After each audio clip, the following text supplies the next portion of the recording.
Достар, бүкіл халық болып тойлап жатқан Наурыз мерекесі жайында сіз білмейтін 5 дерек. Біріншісі, осы Наурыз мейрамының тойланып келе жатқанына 3000 жыл болыпты. Бұны ЮНЕСКО деген ұйым сондай қорытынды жасаған екен. Екіншіден, бұл мейрамды бүкіл қазақ, түркі, иран, парсы деген сияқты 40 шақты елде тойланады екен, ойлаңызшы.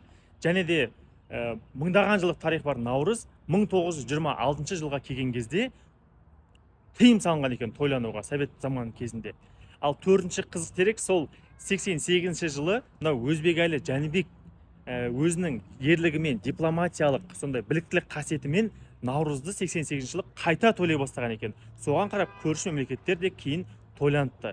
Және де бесінші қызық дерек, осы Наурыздың жоғалып қайта оралу жайында мына кітапта жазылған. Осы бойынша біз миллион теңге жүлде қоры бар тест сайысын жасап жатырмыз.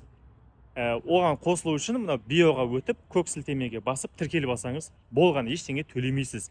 Ал енді осы 5 деректің сіз қайсысын білдіңіз, қайсысын білмедіңіз, төменде комментте бөлісе отырыңыз.